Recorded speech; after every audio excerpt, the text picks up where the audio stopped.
ನಮಸ್ಕಾರ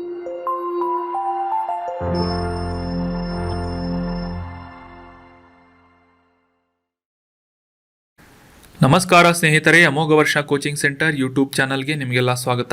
ಇವತ್ತಿನ ದಿನಾಂಕ 13 ಅಕ್ಟೋಬರ್ 2022. ಈ ದಿನದ ಪ್ರಮುಖವಾದಂತಹ ಕರೆಂಟ್ ಅಫೇರ್ಸ್ ಟಾಪಿಕ್ಗಳನ್ನು ಡಿಸ್ಕಸ್ ಮಾಡೋಣ. ಡಿಸ್ಕಷನ್ ಸ್ಟಾರ್ಟ್ ಮಾಡೋದಕ್ಕಿಂತ ಮುಂಚೆ ಕಳೆದ ಸೆಷನ್ನಲ್ಲಿ ಕೇಳಲಾದಂತಹ ಪ್ರಶ್ನೆಯ ಸರಿಯಾದ ಉತ್ತರವನ್ನು ತಿಳಿದುಕೊಳ್ಳೋಣ. ಈ ಕೆಳಗಿನ ಯಾವ ಸಂಸ್ಥೆಯಿಂದ UPI ನಿಯಂತ್ರಿಸಲ್ಪಡುತ್ತದೆ ಅಂತ ಪ್ರಶ್ನೆ ಇದೆ. UPI ಅಂತಂದರೆ ಯುನಿಫೈಡ್ ಪೇಮೆಂಟ್ ಇಂಟರ್ಫೇಸ್. ಇದನ್ನು ನಿಯಂತ್ರಣ ಮಾಡುವಂತಹ, ರೆಗ್ಯುಲೇಟ್ ಮಾಡುವಂತಹ ಸಂಸ್ಥೆ ಯಾವುದು ಅಂತ ಪ್ರಶ್ನೆ ಇದ್ದು, ಆಪ್ಷನ್ಗಳಲ್ಲಿ NPCI, RBI, SEBI ಅಥವಾ ಹಣಕಾಸು ಸಚಿವಾಲಯ ಅಂತ ಆಯಿತು. ಸರಿಯಾದ ಉತ್ತರ ಭಾರತೀಯ ರಿಸರ್ವ್ ಬ್ಯಾಂಕ್ ಅಥವಾ ರಿಸರ್ವ್ ಬ್ಯಾಂಕ್ ಆಫ್ ಇಂಡಿಯಾದಿಂದ ಈ ಒಂದು NPCIದಿಂದ ಡೆವಲಪ್ ಮಾಡಲಾದಂತಹ UPIಯನ್ನು ರೆಗ್ಯುಲೇಟ್ ಮಾಡಲಾಗುತ್ತೆ.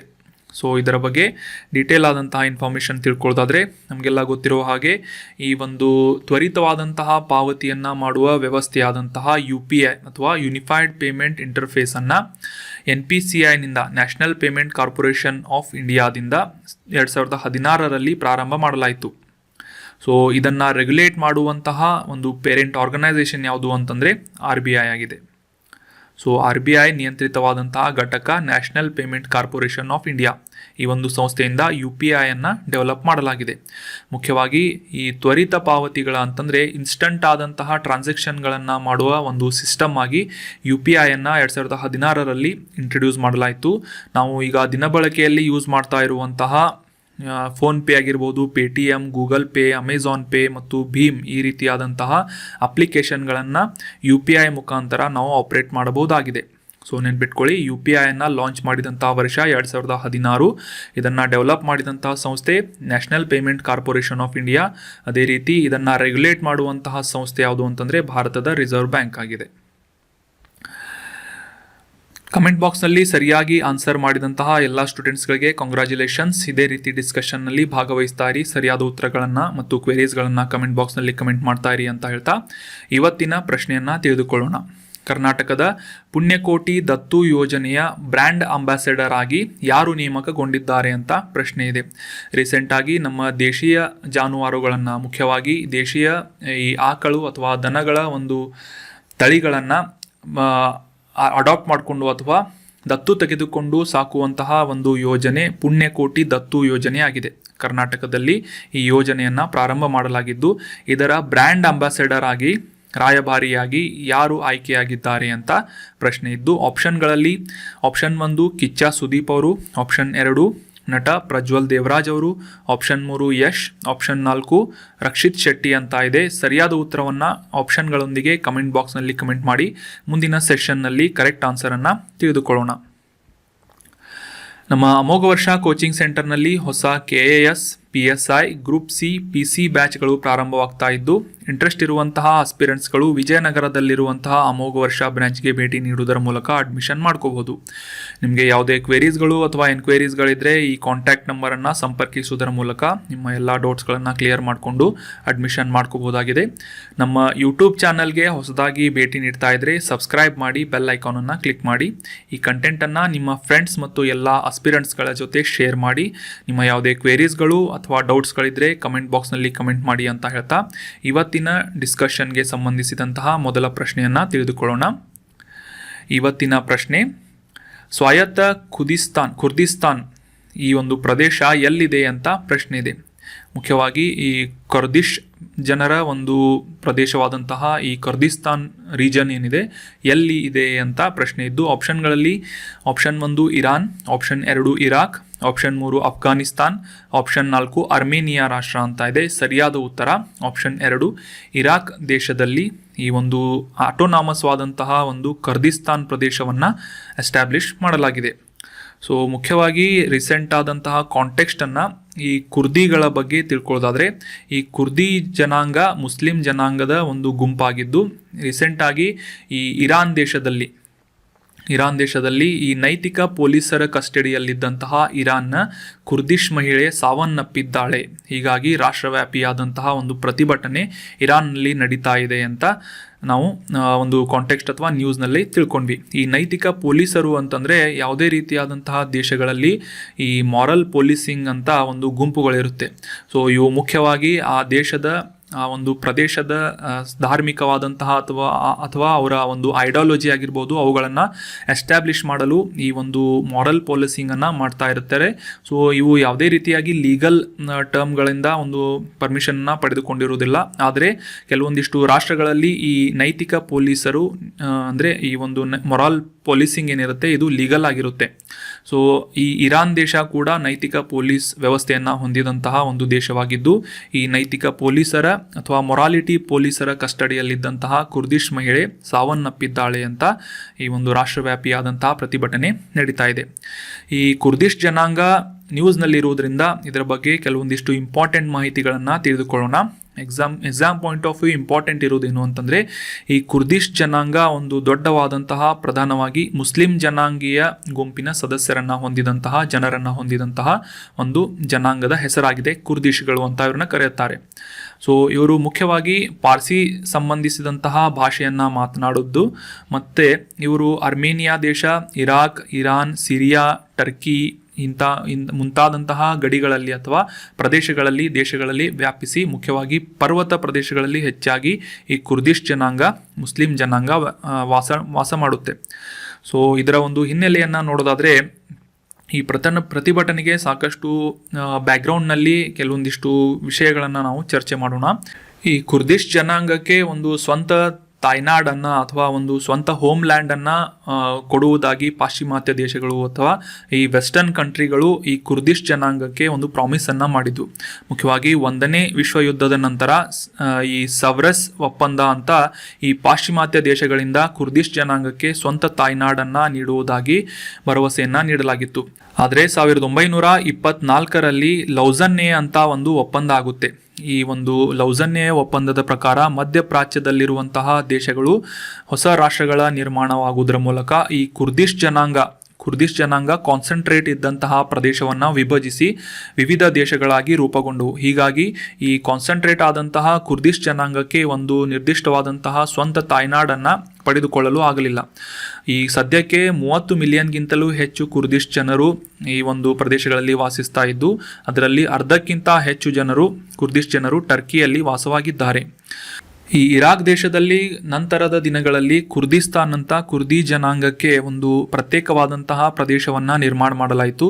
ಈ ರೀತಿಯಾಗಿ ಕುರ್ದಿಶ್ ಜನಾಂಗಕ್ಕೆ ನಿರ್ಮಾಣ ಮಾಡಲಾದಂತಹ ಪ್ರತ್ಯೇಕವಾಗಿ ಒಂದು ಪ್ರದೇಶವನ್ನು ನಿರ್ಮಾಣ ಮಾಡಲಾಗಿದ್ದು ಎಲ್ಲಿ ಅಂತಂದರೆ ಏಕೈಕ ರಾಷ್ಟ್ರ ಯಾವುದು ಅಂತಂದರೆ ಇರಾಕ್ನಲ್ಲಿ ಈ ಕುರ್ದಿಸ್ತಾನ್ ಅಂತ ಒಂದು ಪ್ರತ್ಯೇಕವಾದಂತಹ ಒಂದು ಪ್ರದೇಶವನ್ನು ನಿರ್ಮಾಣ ಮಾಡಲಾಗಿದ್ದು 1992ರಲ್ಲಿ ಇದರ ಸಂಸತ್ತನ್ನು ಕೂಡ ನಿರ್ಮಾಣ ಮಾಡಲಾಯಿತು. ಆಗಲೇ ಡಿಸ್ಕಸ್ ಮಾಡಿದ ಹಾಗೆ 1924ರಲ್ಲಿ ಲೌಸನ್ನೆ ಅನ್ನೋ ಒಂದು ಒಪ್ಪಂದ ಆಯಿತು. ಅದಾದ ನಂತರ ಈ ಕುರ್ದಿಶ್ ಜನಾಂಗ ಕಾನ್ಸಂಟ್ರೇಟ್ ಆದಂತಹ ಒಂದು ಪ್ರದೇಶದಲ್ಲಿ ಈ ಒಂದು ಯೆಲ್ಲೋ ಡಾಟ್ಸ್ಗಳನ್ನು ನೋಡ್ಬೋದು. ಈ ಕಾನ್ಸಂಟ್ರೇಟ್ ಇದ್ದಂತಹ ಒಂದು ಜನಾಂಗವನ್ನು ಕುರ್ದಿಸ್ತಾನ್ ಅಂತ ಒಂದು ನಿರ್ಮಾಣ ಮಾಡಬೇಕು ಅಂತ ಈ ವೆಸ್ಟರ್ನ್ ಕಂಟ್ರೀಸ್ಗಳು ಪ್ರಾಮಿಸ್ ಮಾಡಿದ್ದು ಕುರ್ದಿಶ್ ಜನಾಂಗಕ್ಕೆ. ಆದರೆ ಈ ವಿವಿಧ ದೇಶಗಳು ತಮ್ಮ ಒಂದು ಸ್ವಂತ ಇಂಟ್ರೆಸ್ಟನ್ನು ಹೊಂದಿಕೊಂಡು ಈ ದೇಶಗಳ ವಿಭಜನೆ ಮಾಡಿದ್ದರಿಂದ ಈ ಕುರ್ದಿಶ್ ಜನಾಂಗಕ್ಕೆ ಪ್ರತ್ಯೇಕವಾದಂತಹ ಒಂದು ದೇಶ ಸಿಗಲೇ ಇಲ್ಲ. ಸೊ ಈ ಒಂದು ಇಮೇಜ್ನಲ್ಲೂ ಕೂಡ ನೋಡ್ಬೋದು ಇರಾಕ್ ಯಾವ ರೀತಿ ಒಂದು ನಾರ್ದರ್ನ್ ಪಾರ್ಟ್ನಲ್ಲಿ ಈ ಕುರ್ದಿಶ್ ಜನಾಂಗಕ್ಕೆ ಒಂದು ಪ್ರತ್ಯೇಕವಾದಂತಹ ರಾಷ್ಟ್ರವನ್ನು ಅಥವಾ ಒಂದು ಪ್ರದೇಶವನ್ನು ನಿರ್ಮಾಣ ಮಾಡಿದೆ ಅಂತ. ಸೊ ಇಮೇಜ್ನಲ್ಲಿ ಕ್ಲಿಯರ್ ಆಗಿ ಅಂಡರ್ಸ್ಟ್ಯಾಂಡ್ ಮಾಡ್ಕೋಬೋದು. ಮುಖ್ಯವಾಗಿ ಆಲ್ರೆಡಿ ಡಿಸ್ಕಸ್ ಮಾಡಿದ ಹಾಗೆ ಟರ್ಕಿಯಲ್ಲಿ, ಇರಾನ್ನಲ್ಲಿ, ಇರಾಕ್ ಮತ್ತು ಸಿರಿಯಾ, ಅರ್ಮೇನಿಯಾ ದೇಶಗಳಲ್ಲಿ ಮುಖ್ಯವಾಗಿ ನಾವು ಕುರ್ದಿಶ್ ಜನಾಂಗವನ್ನು ಈ ಜನರನ್ನು ಕಾಣಬಹುದಾಗಿದೆ. ಸೊ ಐ ಹೋಪ್ ನಿಮಗೆ ಕ್ಲಿಯರ್ ಆಯಿತು ಅಂತ ಅನ್ಕೋತೀನಿ. ಕುರ್ದಿಶ್ ಜನಾಂಗದವರು ಎಲ್ಲಿ ಇರ್ತಾರೆ ಅಂತ ಕೇಳಿದರೆ ಈ 4 ಅಥವಾ 5 ರಾಷ್ಟ್ರಗಳನ್ನು ನೀವು ನೆನ್ಪಿಟ್ಕೊಳ್ಳಿ. ಅದಾದ ನಂತರ ಕುರ್ದಿಶ್ ಅನ್ನುವ ಒಂದು ಕುರ್ದಿಸ್ತಾನ್ ಪ್ರದೇಶವನ್ನು ನಿರ್ಮಾಣ ಮಾಡಿದಂತಹ ಏಕೈಕ ರಾಷ್ಟ್ರ ಯಾವುದು ಅಂತಂದರೆ ಇರಾಕ್ ಆಗಿದೆ. ಮುಂದಿನ ಪ್ರಶ್ನೆಯನ್ನು ನೋಡೋಣ. ಯಾವ ಉದ್ದೇಶಕ್ಕಾಗಿ ಭಾರತವು ಈ ಸ್ವಿಸ್ ಬ್ಯಾಂಕ್ನೊಂದಿಗೆ ಸ್ವಯಂಚಾಲಿತವಾದಂತಹ ಮಾಹಿತಿ ವಿನಿಮಯ ಅಥವಾ automatic exchange of information AEIO ಒಪ್ಪಂದವನ್ನು ಮಾಡಿಕೊಂಡಿದೆ ಅಂತ ಪ್ರಶ್ನೆ ಇದೆ. ನಮಗೆಲ್ಲ ಗೊತ್ತಿರುವ ಹಾಗೆ ನಮ್ಮ ಭಾರತದಲ್ಲಿನ ಸಾಕಷ್ಟು ಬಿಸ್ನೆಸ್ ಮ್ಯಾನ್ಗಳಾಗಿರ್ಬೋದು, ಸೆಲಿಬ್ರಿಟೀಸ್ಗಳಾಗಿರ್ಬೋದು, ಇವರು ಈ ಸ್ವಿಸ್ ಬ್ಯಾಂಕ್ನಲ್ಲಿ ಹಣವನ್ನು ಸೇವ್ ಮಾಡಿ ಅಕೌಂಟನ್ನು ಹೋಲ್ಡ್ ಮಾಡಿರುತ್ತಾರೆ. ಸೊ ಹೀಗಾಗಿ ಆ ಒಂದು ಸ್ವಿಸ್ ಬ್ಯಾಂಕ್ನಲ್ಲಿರುವಂತಹ ಅಕೌಂಟ್ ಹೋಲ್ಡರ್ಗಳ ಇನ್ಫಾರ್ಮೇಷನ್ಗಳನ್ನು ಭಾರತಕ್ಕೆ ಆಮದು ಮಾಡಿಕೊಳ್ಬೇಕು ಅಥವಾ ಇನ್ಫಾರ್ಮೇಷನನ್ನು ಎಕ್ಸ್ಚೇಂಜ್ ಮಾಡಿಕೊಳ್ಳಬೇಕು ಅಂತ ಸ್ವಿಸ್ ಬ್ಯಾಂಕ್ನೊಂದಿಗೆ ಒಂದು ಒಪ್ಪಂದವನ್ನು ಮಾಡಿಕೊಳ್ಳಲಾಗಿದೆ ಭಾರತದಿಂದ. ಸೊ ಹೀಗಾಗಿ ಈ ಒಂದು AEIOI ಅನ್ನುವ ಒಂದು ಒಪ್ಪಂದವನ್ನು ಮಾಡಿಕೊಳ್ಳುವುದರ ಹಿಂದಿನ ಉದ್ದೇಶ ಏನು ಅಂತ ಮುಖ್ಯವಾಗಿ ಪ್ರಶ್ನೆ ಇದೆ. ಆಪ್ಷನ್ಗಳಲ್ಲಿ ಆಪ್ಷನ್ 1 ಭಾರತೀಯ ಖಾತೆದಾರರ ಸ್ವಿಸ್ ಬ್ಯಾಂಕ್ ಖಾತೆಗಳನ್ನು ಪ್ರಚಾರ ಮಾಡಲು. ಸೊ ಈ ಅಕೌಂಟ್ ಹೋಲ್ಡರ್ಗಳ ಒಂದು ಇನ್ಫಾರ್ಮೇಷನ್ಗಳನ್ನು ಪಬ್ಲಿಸೈಸ್ ಮಾಡಲು ಅಂತ ಆಪ್ಷನ್ 1 ಹೇಳ್ತಾ ಇದೆ. ಆಪ್ಷನ್ 2 ಈ ಸ್ವಿಸ್ ಬ್ಯಾಂಕ್ನಲ್ಲಿ ತಮ್ಮ ಹಣವನ್ನು ಹೂಡಿಕೆ ಮಾಡಿದಂತಹ ವಂಚಕರನ್ನು ಹಿಡಿಯಲು ಅಥವಾ ಅವರನ್ನು ಅರೆಸ್ಟ್ ಮಾಡಲು ಅಂತ ಆಪ್ಷನ್ 2 ಹೇಳ್ತಾ ಇದೆ. ಆಪ್ಷನ್ 3 ಭಾರತೀಯ ಸ್ವಿಸ್ ಬ್ಯಾಂಕ್ ಖಾತೆದಾರರ ಮೇಲೆ ತೆರಿಗೆಯನ್ನು ವಿಧಿಸಲು. ಈ ಅಕೌಂಟ್ ಹೋಲ್ಡರ್ಗಳ ಮೇಲೆ ಅವರು ಹೊಂದಿದಂತಹ ಒಂದು ಹಣದ ಮೇಲೆ ಒಂದು ತೆರಿಗೆಯನ್ನು ವಿಧಿಸುವ ನಿಟ್ಟಿನಲ್ಲಿ ಈ ಒಪ್ಪಂದವನ್ನು ಮಾಡಿಕೊಂಡಿದೆ ಅಂತ ಹೇಳ್ತಾ ಇದೆ. ಆಪ್ಷನ್ 4 ಮೇಲಿನ ಎಲ್ಲವೂ ಅಂತ ಇದೆ. ಸೊ ಸರಿಯಾದ ಉತ್ತರ ಆಪ್ಷನ್ 3 ಈ AEIOI ಅಥವಾ ಈ ಆಟೋಮೆಟಿಕ್ ಎಕ್ಸ್ಚೇಂಜ್ ಆಫ್ ಇನ್ಫಾರ್ಮೇಷನ್ ಒಪ್ಪಂದವನ್ನು ಮುಖ್ಯವಾಗಿ ಭಾರತ ಸರ್ಕಾರ ಸ್ವಿಸ್ ಬ್ಯಾಂಕ್ನೊಂದಿಗೆ ಮುಖ್ಯವಾಗಿ ಅಲ್ಲಿ ಸ್ವಿಸ್ ಬ್ಯಾಂಕ್ನಲ್ಲಿ ಖಾತೆದಾರರ ಮೇಲೆ ತೆರಿಗೆಯನ್ನು ವಿಧಿಸುವ ನಿಟ್ಟಿನಲ್ಲಿ ಈ ಒಂದು ಒಪ್ಪಂದವನ್ನು ಮಾಡಿಕೊಂಡಿದೆ. ಸೊ ಇದರ ಬಗ್ಗೆ ಡೀಟೇಲ್ ಆಗಿ ಈ ಒಂದು ಆರ್ಟಿಕಲ್ನಲ್ಲಿ ಡಿಸ್ಕಸ್ ಮಾಡೋಣ. ಈ ವಾರ್ಷಿಕ ಮಾಹಿತಿ ವಿನಿಮಯದ ಭಾಗವಾಗಿ ಅಂತಂದರೆ ಸ್ವಯಂ ಚಾಲಿತ ಮಾಹಿತಿ ವಿನಿಮಯದ ಒಪ್ಪಂದದ ಪ್ರಕಾರ ಸ್ವಿಸ್ ಬ್ಯಾಂಕ್ ಅಂದರೆ ಸ್ವಿಟ್ಜರ್ಲ್ಯಾಂಡ್ನಲ್ಲಿರುವಂತಹ ಸ್ವಿಸ್ ಬ್ಯಾಂಕ್ ಖಾತೆಯ 4ನೇ ಸೆಟ್ಗಳ ವಿವರಗಳನ್ನು ಭಾರತ ಸ್ವೀಕರಿಸಿದೆ ಅಂತ ನ್ಯೂಸ್ನಲ್ಲಿದೆ. ಇದು ಸುಮಾರು 34 ಲಕ್ಷ ಹಣಕಾಸು ಖಾತೆಗಳನ್ನು ಅಂದರೆ ಭಾರತೀಯರ ಸುಮಾರು 34 ಲಕ್ಷ ಹಣಕಾಸು ಖಾತೆಗಳ ಒಂದು ಅಕೌಂಟ್ಸ್ಗಳನ್ನು ಹೊಂದಿದೆ ಮತ್ತು ಈ ವಿವರಗಳನ್ನು 101 ದೇಶಗಳೊಂದಿಗೆ ಹಂಚಿಕೊಳ್ತಾ ಇದೆ ಅಂತ ಈ ಒಂದು ಸ್ವಿಸ್ ಬ್ಯಾಂಕ್ನ ಇನ್ಫಾರ್ಮೇಷನ್ ಹೇಳ್ತಾ ಇದೆ. ನಮಗೆ exam point of view important ಇರುವಂತಹ ಕೆಲವೊಂದಿಷ್ಟು ಮಾಹಿತಿಗಳನ್ನು ಡಿಸ್ಕಸ್ ಮಾಡೋಣ. ಈ ಒಂದು ಸ್ವಯಂ ಚಾಲಿತ ಮಾಹಿತಿ ವಿನಿಮಯ ಅಥವಾ ಆಟೋಮೆಟಿಕ್ ಎಕ್ಸ್ಚೇಂಜ್ ಆಫ್ ಇನ್ಫಾರ್ಮೇಷನ್ ಈ ಒಂದು ಅಗ್ರಿಮೆಂಟನ್ನು 2018ರಲ್ಲಿ ಭಾರತ ಮತ್ತು ಸ್ವಿಸ್ ಬ್ಯಾಂಕ್ ಅಂದರೆ ಸ್ವಿಟ್ಜರ್ಲ್ಯಾಂಡ್ನಲ್ಲಿರುವಂತಹ ಸ್ವಿಸ್ ಬ್ಯಾಂಕ್ನೊಂದಿಗೆ ಒಂದು ಅಗ್ರಿಮೆಂಟನ್ನು ಮಾಡಿಕೊಳ್ಳಲಾಗಿತ್ತು. ಸೊ ಆ ಒಂದು ಅಗ್ರಿಮೆಂಟ್ನ ಪ್ರಕಾರ 4ನೇ ಒಂದು ಮಾಹಿತಿಗಳ ಸೆಟ್ಟನ್ನು ಒಂದು ಡೀಟೇಲ್ ಆದಂತಹ ಇನ್ಫಾರ್ಮೇಷನನ್ನು ಈ ಸ್ವಿಸ್ ಬ್ಯಾಂಕ್ ಭಾರತದೊಂದಿಗೆ ಹಂಚಿಕೊಳ್ತಾ ಇದೆ. ಭಾರತದೊಂದಿಗೆ ಇಂತಹ ಮೊದಲ ವಿನಿಮಯ ಏನಿದೆ ಈ ಒಂದು ಇನ್ಫಾರ್ಮೇಷನ್ ಎಕ್ಸ್ಚೇಂಜ್ ಏನಿದೆ 2019ರಲ್ಲಿ ನಡೆದಿತ್ತು. ಅಂದರೆ 18ರಲ್ಲಿ ಒಂದು ಅಗ್ರಿಮೆಂಟ್ ಆದಮೇಲೆ 2019ರಲ್ಲಿ ಮೊದಲ ಬಾರಿಗೆ ಸ್ವಿಸ್ ಬ್ಯಾಂಕ್ನಿಂದ ಅಲ್ಲಿ ಇರುವಂತಹ ಅಕೌಂಟ್ ಹೋಲ್ಡರ್ಗಳ ಒಂದು ಡೀಟೇಲ್ ಇನ್ಫಾರ್ಮೇಷನ್ಗಳನ್ನು ಭಾರತ ಸರ್ಕಾರದೊಂದಿಗೆ ಸ್ವಿಸ್ ಬ್ಯಾಂಕ್ ಶೇರ್ ಮಾಡಿತ್ತು. ಸೊ ಈ ಆಟೋಮೆಟಿಕ್ ಎಕ್ಸ್ಚೇಂಜ್ ಆಫ್ ಇನ್ಫಾರ್ಮೇಷನ್ ಬಗ್ಗೆ ಕೆಲವೊಂದಿಷ್ಟು ಇಂಪಾರ್ಟೆಂಟ್ ಮಾಹಿತಿಗಳನ್ನು ತಿಳಿದುಕೊಳ್ಳೋಣ. 2022ರ ಈ ಒಂದು 4ನೇ ಆವೃತ್ತಿಯ ಇನ್ಫಾರ್ಮೇಷನ್ ಶೇರಿಂಗ್ ಏನಿದೆ ಮುಖ್ಯವಾಗಿ ಟ್ರಾನ್ಸ್ಪರೆನ್ಸಿ ಅಥವಾ ಪಾರದರ್ಶಕತೆ ಮತ್ತು ಮನಿ ಲಾಂಡ್ರಿಂಗ್ಗಳನ್ನು ತಪ್ಪಿಸುವಂತಹ ಉದ್ದೇಶದಿಂದ ಈ ಒಂದು 2022ರ ಇನ್ಫಾರ್ಮೇಷನ್ ಎಕ್ಸ್ಚೇಂಜ್ ಏನಿದೆ ಫೋಕಸ್ ಮಾಡಿದೆ. ಸೊ ಟ್ರಾನ್ಸ್ಪರೆನ್ಸಿ ಅಂತಂದರೆ ನಮಗೆ ತಿಳಿತು. ಈ ಮನಿ ಲಾಂಡ್ರಿಂಗ್ ಅಂತಂದರೆ ಈ ಬ್ಲ್ಯಾಕ್ ಮನಿಯನ್ನು ವೈಟ್ ಮನಿಯಾಗಿ ಕನ್ವರ್ಟ್ ಮಾಡುವಂತಹ ಪ್ರೋಸೆಸ್ ಏನಿದೆ ಇದನ್ನು ಮನಿ ಲಾಂಡ್ರಿಂಗ್ ಅಂತ ಕರೆಯಲಾಗುತ್ತೆ. ಸೊ ಇದರ ಒಂದು ಹಿನ್ನೆಲೆಯನ್ನು ನೋಡೋದಾದರೆ ಈ ಆಟೋಮೆಟಿಕ್ ಎಕ್ಸ್ಚೇಂಜ್ ಆಫ್ ಇನ್ಫಾರ್ಮೇಷನ್ನ ಒಂದು ಗೈಡ್ಲೈನ್ಸ್ಗಳನ್ನು ಮಾರ್ಗಸೂಚಕಗಳನ್ನು ಮತ್ತು ಇದರ ಒಂದು ಪ್ಯಾರಾಮೀಟರ್ಸ್ಗಳನ್ನು ನಿರ್ಧಾರ ಮಾಡುವುದು ಈ OECD ಅನ್ನುವ ಒಂದು ಅಗ್ರಿಮೆಂಟ್ನ ಪ್ರಕಾರ ಆಗಿದೆ. Organisation for economic cooperation and development ಈ ಒಂದು ಸಂಸ್ಥೆಯ ಪ್ರಕಾರ ಇದು ಪ್ಯಾರಿಸ್ನಲ್ಲಿರುವಂತಹ ಒಂದು ಸಂಸ್ಥೆಯಾಗಿದ್ದು ಇದರ ಒಂದು ಮಾರ್ಗಸೂಚನೆಯ ಪ್ರಕಾರ ಆಟೋಮೆಟಿಕ್ ಎಕ್ಸ್ಚೇಂಜ್ ಆಫ್ ಇನ್ಫಾರ್ಮೇಷನ್ ಒಂದು ಪ್ರೋಸೆಸನ್ನು ಕೈಗೊಳ್ಳಲಾಗುತ್ತೆ. ಸೊ ಈ ಮುಖ್ಯವಾಗಿ ಈ ಸ್ವಿಸ್ ಬೊನಾನ್ಸಾ ಅಂತಂದರೆ ಈ ಒಂದು ಸ್ವಿಸ್ ಬ್ಯಾಂಕ್ನಿಂದ ಶೇರ್ ಮಾಡುವಂತಹ ಇನ್ಫಾರ್ಮೇಷನ್ ಏನಿದೆ ಇದು ಮುಖ್ಯವಾಗಿ ಆಯಾ ದೇಶಗಳ ಒಂದು ಸರ್ಕಾರಕ್ಕೆ ಟ್ಯಾಕ್ಸ್ಗಳನ್ನು ವಿಧಿಸುವಂತೆ ಅವಕಾಶ ಮಾಡಿಕೊಡುತ್ತೆ. ಫಾರ್ ಎಕ್ಸಾಂಪಲ್ ಈಗ ಯಾವುದೇ ಒಂದು ವ್ಯಕ್ತಿ ಸ್ವಿಸ್ ಬ್ಯಾಂಕ್ನ ಅಕೌಂಟ್ನಲ್ಲಿ ಕೆಲವೊಂದಿಷ್ಟು ಅಮೌಂಟ್ ಆದಂತಹ ರೂಪಾಯಿಗಳನ್ನು ಅಥವಾ ಒಂದು ಹಣವನ್ನು ಹೊಂದಿದರೆ ಆ ಹಣದ ಇನ್ಫಾರ್ಮೇಷನನ್ನು ಈ ಸರ್ಕಾರಕ್ಕೆ ಕಳಿಸಲಾಗುತ್ತೆ. ಸೊ ಈ ಸರ್ಕಾರದಿಂದ ಆ ಹಣದ ಮೇಲೆ ಟ್ಯಾಕ್ಸನ್ನು ವಿಧಿಸಿ ಅದರಿಂದ ರೆವೆನ್ಯೂವನ್ನು ಜನರೇಟ್ ಮಾಡಲಾಗುತ್ತೆ. ಸೊ ಹೀಗಾಗಿ ಸ್ವಿಸ್ ಬ್ಯಾಂಕ್ನಿಂದ ಬರುವಂತಹ ಈ ಇನ್ಫಾರ್ಮೇಷನ್ ಏನಿದೆ ನಮ್ಮ ಭಾರತದ central board of direct taxes ಭಾರತದ ಈ CBDT ಸಂಸ್ಥೆಗೆ ಈ ಇನ್ಫಾರ್ಮೇಷನ್ಗಳನ್ನು ಶೇರ್ ಮಾಡುತ್ತೆ. ಸೊ ಅದೇ ರೀತಿಯಾಗಿ ಈ ಸ್ವಿಸ್ ಬ್ಯಾಂಕ್ನಿಂದ ಪಡೆದಂತಹ ಯಾವುದೇ ರೀತಿಯಾದಂತಹ ಈ ಅಕೌಂಟ್ ಹೋಲ್ಡರ್ಗಳ ಇನ್ಫಾರ್ಮೇಷನ್ಗಳನ್ನು ಪಬ್ಲಿಸೈಸ್ ಮಾಡಲಾಗುವುದಿಲ್ಲ. ಅಂದರೆ ಈ ಒಂದು ಇನ್ಫಾರ್ಮೇಷನ್ಗಳನ್ನು ಪ್ರಚಾರ ಮಾಡಲಾಗುವುದಿಲ್ಲ. ಡೈರೆಕ್ಟಾಗಿ ಇದನ್ನು central board of direct taxes ಈ ಒಂದು ಸಂಸ್ಥೆಗೆ ಇನ್ಫಾರ್ಮೇಷನನ್ನು ಶೇರ್ ಮಾಡಿ ಆ ಅಕೌಂಟ್ ಹೋಲ್ಡರ್ಗಳಿಗೆ ಒಂದು ತೆರಿಗೆಯನ್ನು ವಿಧಿಸಲಾಗುತ್ತದೆ. ಸೊ ಈ ರೀತಿಯಾದಂತಹ ಮೆಕ್ಯಾನಿಸಮನ್ನು ಗೈಡ್ಲೈನ್ಸನ್ನು OECD ಅಥವಾ organisation for economic cooperation and development ಈ ಒಂದು ಸಂಸ್ಥೆಯಿಂದ ನಿರ್ಧಾರ ಮಾಡಲಾಗಿದೆ. ಸೊ ಇದರಿಂದ ಸರ್ಕಾರಕ್ಕೆ ಸಾಕಷ್ಟು ರೀತಿಯಾಗಿ ಆದಾಯ ಬರುವ ಉದ್ದೇಶದಿಂದ ಈ ಒಂದು ಆಟೋಮೆಟಿಕ್ ಎಕ್ಸ್ಚೇಂಜ್ ಆಫ್ ಇನ್ಫಾರ್ಮೇಷನನ್ನು 2018ರಲ್ಲಿ ಅಗ್ರಿಮೆಂಟ್ ಮಾಡಿಕೊಂಡಿತ್ತು. ಮುಂದಿನ ಪ್ರಶ್ನೆಯನ್ನು ನೋಡೋಣ. ಭಾರತೀಯ ಬಾಹ್ಯಾಕಾಶ ಸಂಸ್ಥೆ ಅಂದರೆ ಇಂಡಿಯನ್ ಸ್ಪೇಸ್ ಅಸೋಸಿಯೇಷನ್ ISPA ಅಂತ ಇದನ್ನ ಕರೆಯಲಾಗುತ್ತೆ.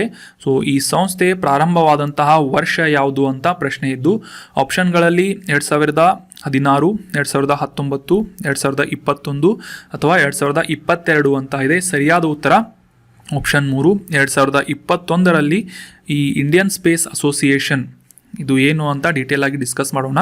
ಈ ಸಂಸ್ಥೆಯನ್ನು ಪ್ರಾರಂಭ ಮಾಡಲಾಗಿತ್ತು. ಸೊ ರೀಸೆಂಟಾಗಿ ಇಂಡಿಯನ್ ಸ್ಪೇಸ್ ಅಸೋಸಿಯೇಷನ್ ನ್ಯೂಸ್ನಲ್ಲಿರುವುದರ ಮುಖ್ಯ ಕಾರಣ ಏನು ಅಂತಂದರೆ ಭಾರತದ ಒಂದು ಆರ್ಥಿಕತೆ, ಬಾಹ್ಯಾಕಾಶ ಆರ್ಥಿಕತೆ ಏನಿದೆ, ಸ್ಪೇಸ್ ಎಕನಾಮಿ ಅಂತ ಕರೆಯಲಾಗುತ್ತೆ.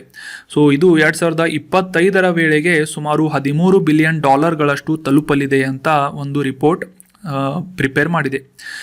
ಈ ರಿಪೋರ್ಟ್ ಪ್ರಿಪೇರ್ ಮಾಡಿದಂತಹ ಸಂಸ್ಥೆಗಳನ್ನು ತಿಳ್ಕೊಳ್ಳೋದಾದರೆ EY ಮತ್ತು ಇಂಡಿಯನ್ ಸ್ಪೇಸ್ ಅಸೋಸಿಯೇಷನ್ ISPAದಿಂದ ಒಂದು ರಿಪೋರ್ಟನ್ನು ಸಿದ್ಧಪಡಿಸಲಾಗಿದ್ದು ಈ ಸ್ಪೇಸ್ ಎಕನಾಮಿಯಲ್ಲಿ ಅಂದರೆ ಬಾಹ್ಯಾಕಾಶ ಆರ್ಥಿಕತೆಯಲ್ಲಿ ಸುಮಾರು $13 ಬಿಲಿಯನ್ ಈ ಒಂದು ರೆವಿನ್ಯೂವನ್ನು ಅಥವಾ ಟ್ರಾನ್ಸಾಕ್ಷನನ್ನು ಜನರೇಟ್ ಮಾಡಲಿದೆ ಅಂತ ಒಂದು ರಿಪೋರ್ಟನ್ನು ಮಾಡಲಾಗಿದೆ.